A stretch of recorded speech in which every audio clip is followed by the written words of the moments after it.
Aku sedih, aku nggak punya ayah.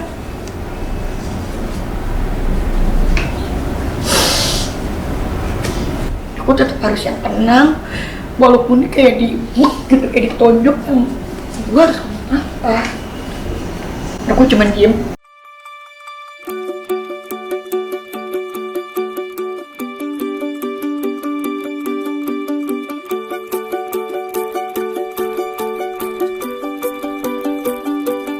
Assalamualaikum.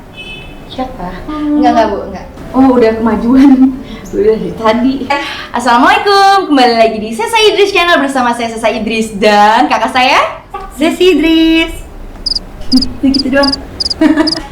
Nah, jadi di episode kali ini aku akan ngobrol bersama kakak aku. Ngobrolin apa sih?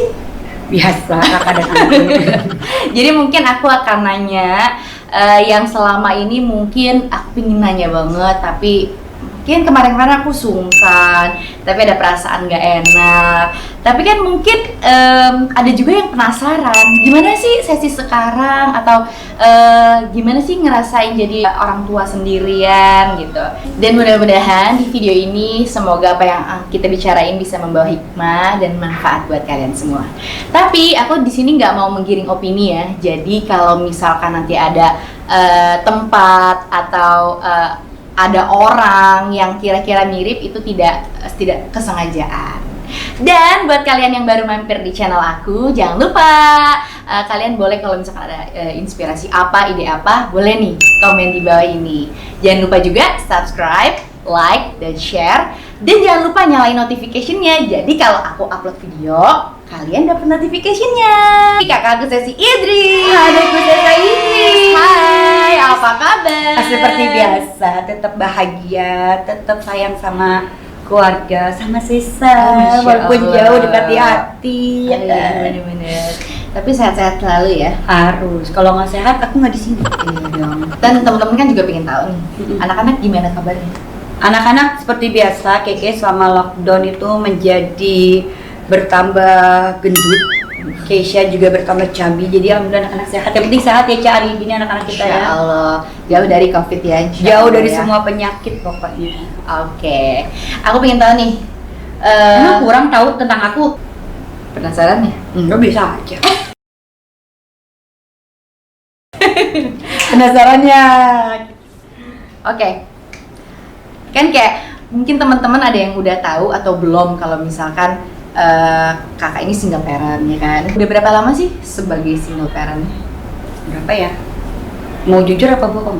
Ya jujur dong. Oh, harus jujur ya. Udah mau 3 tahun sih kayaknya. 3 tahun ya? Oke. Terus kalau misalkan kayak sekarang kan anak-anak tuh udah menjelang besar gitu ya. Terus yang kakak tanemin ke anak-anak gitu, kayak misalkan sekarang kan perubahan statusnya udah bukan ayah dan bunda lagi gitu kan. Mungkin buat anak-anak memang tetap menjadi ayah dan bunda gitu. Tapi gimana sih cara untuk anak-anak tetap bisa mencintai dan mengasihi ayah dan bundanya?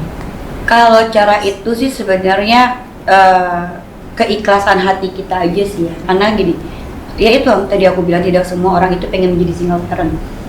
Tidak mudah dan tidak gampang gitu membesarkan anak sendiri. Kalau aku itu, ya aku berbesar hati.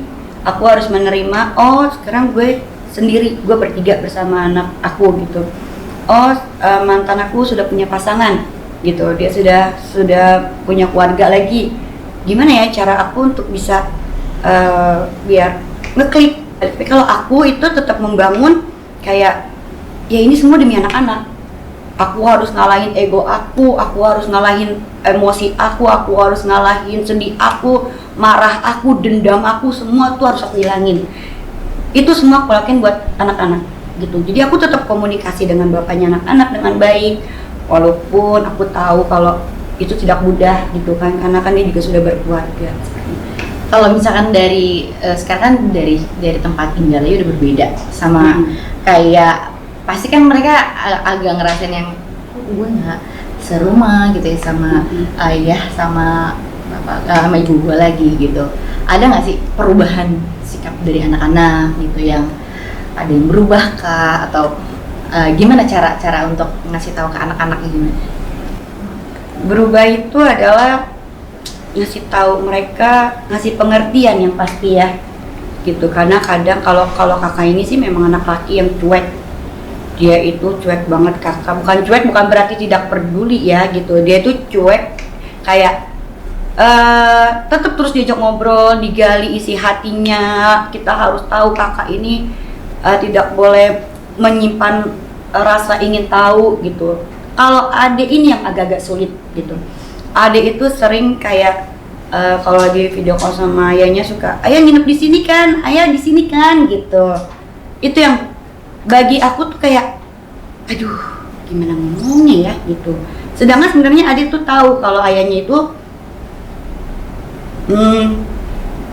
sudah dengan yang lain. Jadi ya aku juga harus menjelaskan kepada mereka hal-hal yang ayah sama bunda itu udah nggak sama-sama gitu. Dan aku mengajarkan mereka itu untuk tidak dendam sih yang pasti. It's okay. Nggak usah nangis.